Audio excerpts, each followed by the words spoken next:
रमेश और मालती एक दूसरे से बहुत प्यार करते हैं। वो दोनों पति पत्नी हैं। रमेश जंगलों में मधुमक्खियों के घोंसले से शहद निकालने का काम करता है। इस काम में बहुत रिस्क है, लेकिन उसके पास और कोई चारा नहीं है, क्योंकि वो लोग बहुत गरीब हैं। सुनिए जी, आप ये काम छोड़ दीजिए, कोई और काम कर लीजिए। मुझे कौन काम देगा मालती?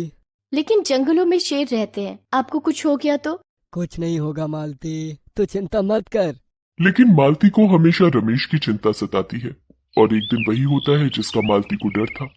उस दिन सुबह सुबह जमींदार साहब रमेश के पास आते हैं और उसे धमकाते हैं। ए रमेश, तूने अभी भी मेरा उधार नहीं चुकाया। कल के अंदर अगर तूने मुझे मेरे सारे पैसे नहीं लौटाए ना, तो मैं तेरा ये घर ले लूंगा, याद रखना। रमेश और मालती घबरा जाते हैं। अब क्या होगा?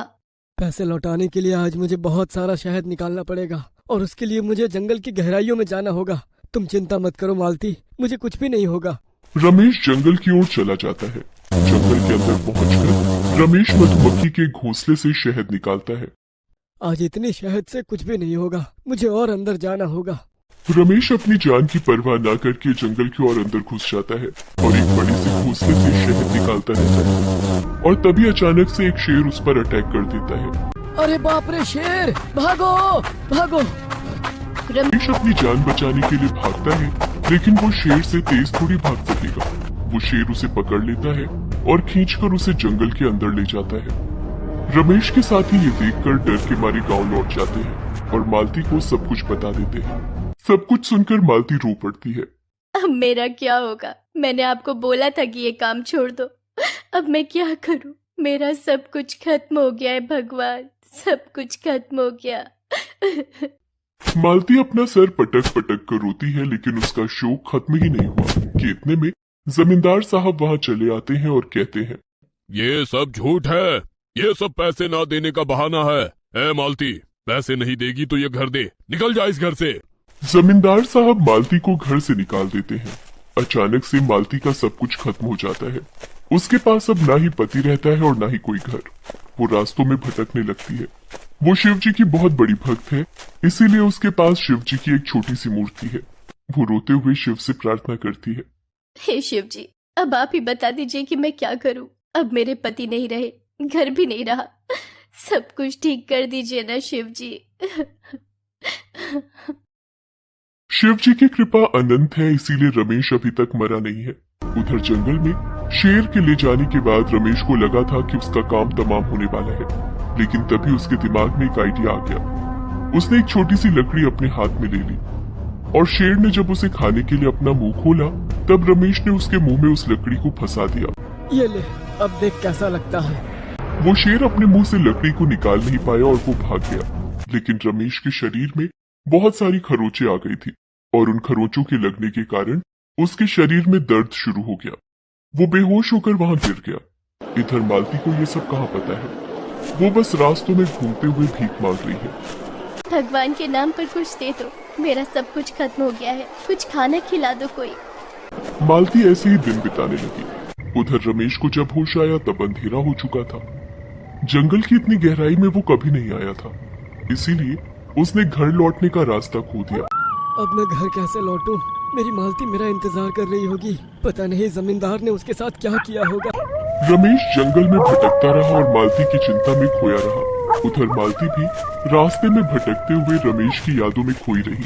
ऐसे ही दिन बीतते रहे और करवा चौथ का दिन आ गया। आज ही के दिन आप मेरे पास नहीं हो। मैं हर साल करवा चौथ मनाती हूँ, लेकिन इस साल कैसे मनाऊं? मेरे चांद ही तो मेरे पास नहीं है। उधर जंगल में बैठकर रमेश सोचता है, मालती, आज के दिन मैं तुम्हें बहुत मिस कर रहा हूँ, पर मैं वादा करता हूँ एक न एक दिन हम दोनों की फिर से मुलाकात होगी। रमेश भी आंसुओं की धारा बहाने लगता है। मालती दुख और दर्द से तड़पती है। भला शिवजी भी ये सब देखकर कैसे चुप रहते।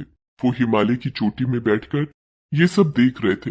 पार्वती माँ उनसे कहती है, देवाधिदेव, आपका दिल तो माया से भरा हुआ है, तो क्या इन दोनों बिछड़े हुए आत्माओं को आप नहीं मिला सकते? मिला सकता हूँ पार्वती, लेकिन अभी नहीं। इन दोनों को बहुत सारे परीक्षाओं से गुजरना होगा। लेकिन आज करवा चौथ है। आज के दिन मालती करवा चौथ मनाए बिना कैसे रह पाएगी? ठीक है, मैं एक व्यवस्था करता हूँ। ये कहकर शिवजी ने एक पुजारी का रूप ले लिया और वो मालती के पास पहुंच गए। बेटी, तू क्यों रो रही है? मैं जानता हूँ। मैं बस तुझे इतना बता सकता हूँ कि तेरा पति अभी जिंदा है। तू करवा चौथ मना सकती है। तू तेरे पति को चांद मानती है ना, तो केवल चांद को देखकर तू अपना व्रत तोड़ सकती है। मेरे पति जिंदा है? धन्यवाद पुजारी जी, मैं मेरे पति के लिए करवा चौथ मनाऊंगी। लेकिन मेरा हर एक दिन व्रत के बराबर है, क्योंकि मेरे पास खाने के लिए कुछ भी नहीं है। ठीक है बेटी, ये ले, ये फल ले ले। व्रत तोड़ने के बाद यही खा लेना। मालती बहुत खुश हो गई। उसके दिल को तसल्ली मिली। वो अभी एक उम्मीद में जी सकती है। शाम को चांद निकलने के बाद वो छन्नी से चांद देखती है और उसके बाद पानी पीकर व्रत तोड़ती है और उसके बाद फल खा लेती है। उसके शरीर और मन में एक शक्ति सी आ जाती है।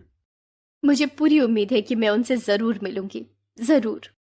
उधर रमेश भी जंगल में शेर और भेड़ियों से लड़कर जिंदा रहने की पूरी कोशिश करता रहता है। मुझे जिंदा रहना है, मुझे मालती से मिलना है। रमेश जंगल से बाहर निकलने का रास्ता ढूंढता रहता है और इसी तरह समय बीतने लगता है। करीब करीब 30 साल बीत जाते हैं। रमेश और मालती बूढ़े हो जाते हैं। रमेश अभी भी जंगल से बाहर निकलने की कोशिश कर रहा है और उधर मालती भीख मांगते हुए रास्तों में भटक रही है। उसके पास अभी भी शिवजी की मूर्ति है। मालती की तबीयत बहुत खराब है। 2 दिन से वो बहुत खांस रही है। लगता है मेरे पास और ज्यादा समय नहीं बचा है। इस साल का करवा चौथ ही मेरा आखिरी करवा चौथ होगा। मालती खांसती रहती है और उसके मुंह से खून निकलने लगता है। आसपास के लोग मालती से दूर भागने लगते हैं। ए बुढ़िया, इधर नहीं सो सकती तू। पता नहीं कौन कौन सी बीमारी है तुझे। जा भाग यहाँ से। वो आदमी एक डंडा लेकर मालती को मारने आता है। जान बचाने के लिए मालती भाग जाती है और एक जगह पर बेहोश होकर गिर जाती है। वहीं पर एक एनजीओ का आदमी मौजूद था। अरे बाप रे, इनकी हालत तो बहुत ही ज्यादा खराब है। इन्हें आज ही अस्पताल लेके जाना होगा। वो आदमी मालती को अस्पताल ले जाता है और वहां मालती थोड़ा बेहतर फील करती है। डॉक्टर साहब कहते हैं, देखिए, उन्हें अभी के अभी किसी अच्छी जगह पर लेकर जाना होगा। ठीक है डॉक्टर साहब, मैं कल ही उन्हें हमारे एनजीओ में लेकर जाऊंगा। मैं अभी ट्रेन की 2 टिकट कटा लाता हूँ। नहीं, मैं कल नहीं जा सकती। कल करवा चौथ है। करवा चौथ ट्रेन में मना लेना दीदी। शिवजी जब ये देखते हैं कि मालती को अपनी जान से ज्यादा करवा चौथ और अपने पति प्यारे हैं, तब वो पूरी तरह से प्रसन्न हो जाते हैं। वो अगले दिन जंगल में एक बैल को भेजते हैं और वो बैल रमेश को भगाता है। अरे बाप रे, भागो भागो। रमेश अपनी जान बचाने के लिए भागता है और भागते भागते उसे जंगल से बाहर जाने का रास्ता मिल जाता है। जंगल से बाहर जाकर उसे सामने एक ट्रेन स्टेशन पर दिखाई देती है और तभी वहां एक ट्रेन आकर रुकती है। रमेश बिना कुछ सोचे समझे उस ट्रेन में चढ़ जाता है। भाग्य का खेल देखो, मालती भी उसी ट्रेन में है। ट्रेन स्टेशन छोड़कर चल देती है। बाल बाल बच गया, नहीं तो उस बैल ने तो मुझे मार ही डाला था। लेकिन उसी की वजह से मुझे इतने दिनों बाद जंगल से बाहर आने का रास्ता मिल गया। लेकिन तभी टीटी आता है और रमेश को पकड़ लेता है। अपना टिकट दिखाओ। टिकट तो नहीं है मेरे पास साहब। तो तुम्हें जेल जाना होगा, चलो। टीटी रमेश को पकड़ लेता है। रमेश चिल्लाने लगता है, छोड़ दीजिए, मैं इतने दिनों से जंगल में था। मुझे अपनी मालती के पास जाना है। मालती उसी बोगी में बैठी थी। रमेश की आवाज उसके कान में पहुंचती है और वो चौंक जाती है। अरे, ये तो उनकी आवाज है। मालती तभी दौड़ते हुए वहां जाती है और रमेश को देखकर उसकी आंखों में खुशियों के आंसू आ जाते हैं। मालती, तुम? दोनों एक दूसरे को गले लगा लेते हैं। कितने दिनों के बाद हम लोग एक हुए हैं मालती। आप मुझे मिल गए, और वो भी करवा चौथ के दिन। मुझे और कुछ नहीं चाहिए। मैंने आपके लिए व्रत रखा है। इतने में शाम हो जाती है और बाहर चांद निकलता है। मालवी छन्नी से चांद को देखती है और इतने दिनों के बाद छन्नी से रमेश को देखती है और उसके बाद रमेश अपने हाथों से मालती को पानी पिला देता है। ये सब देखकर लोगों के होश उड़ जाते हैं। सच में आप दोनों का प्यार सलामत रहे। उन दोनों को एनजीओ ले जाया जाता है और दोनों का अच्छी तरह से ख्याल रखा जाता है। अपने विश्वास और प्यार की ताकत की वजह से वो दोनों अभी तक जिंदा है और एक दूसरे से मिल पाए हैं।